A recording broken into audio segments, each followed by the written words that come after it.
วัสดีค่ะวันนี้นะคะเราจะพาเพื่อนๆพี่ๆน้องๆทุกคนนะคะไปเที่ยวทะเลแหวกค่ะที่เขื่อนลำแชะค่ะมาบกาดอำเภอคอมบุรีจังหวัดนครราชสีมานะคะตามเรามาเลย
Hello, everybody.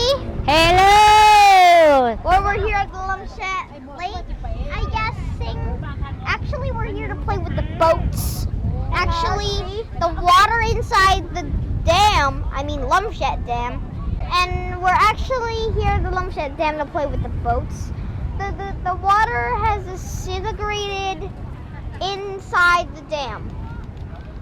It has disintegrated to a low level, so we can see the tree stumps, and I cannot see the stump right now. We can see giant sand piles instead. That's pretty much it. What is it called again? Oh yeah, it's called Lumshat Dam. It's called ทะเลแหวก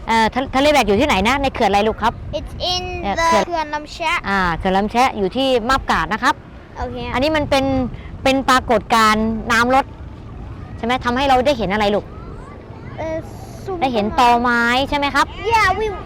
we have some high tree stumps, so we can actually pretty much see them. There's one right there. There's like a ton. I think they're swept away in a flood. เดี๋ยวก่อนนะเนี่ยตอนนี้เขาสามารถเมื่ออาทิตย์ที่แล้วใช่ไหมมันสามารถเดินไปได้มากกว่านี้เพราะว่าน้ำยังไม่ขึ้นมากไงตอนนี้น้ำเริ่มมาแล้วไงใช่ไหมล่ะเราชวนเพื่อนๆไปเล่นน้ำด้วยกันไหม Don't forget about to get your friends and family to play in the water with me, including ride boats. The water inside the dam has disintegrated to a level so we can see the stumps of trees. วันนี้นะคะน้องวินเรากำลังจะมาเล่นอะไรกันคะตอนนี้อยู่ในอะไรวันนี้จะเชิญชวนเพื่อนๆมาเล่นในเรือครับแล้วก็เรือนี้อยู่ที่เขื่อนอะไรครับลำแชะเขื่อนลำแชะเลย and don't forget about to let your friends and family paddle in these boats ตอนนี้เย็นๆคนเยอะไหมน้องวินตอนเย็นคนเยอะไหมคนเยอะจริงๆเลยโอ้มันน่าสนุกไหมครับน่าสนุกที่นี่มีอะไรให้เราได้นั่งเล่นเนี่ยมีเรือแล้วก็มีแพไหนน้องวินชี้ดูดิไหนเรือมีตรงไหนบ้างแล้วก็มีแพนะครับสำหรับผู้ที่ต้องการมาท่องเที่ยวเชิญเลยนะครับที่เขื่อนลำแชะ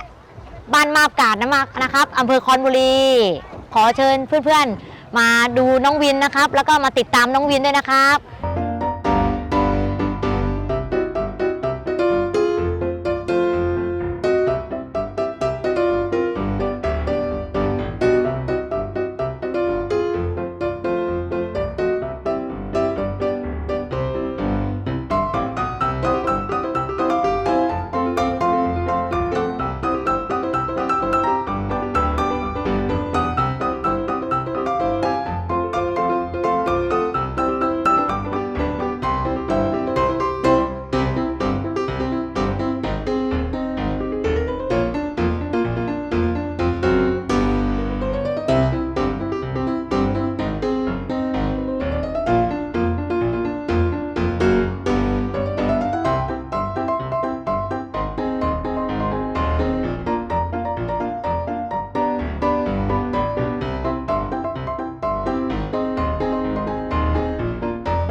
เร็วมา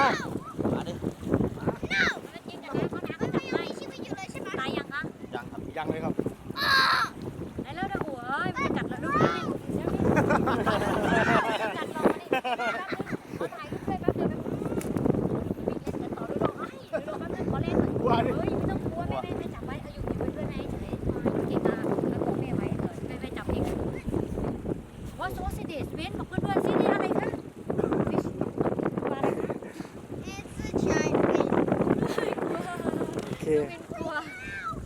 ตายยังครับพี่ยังครับ Everybody I'm freaking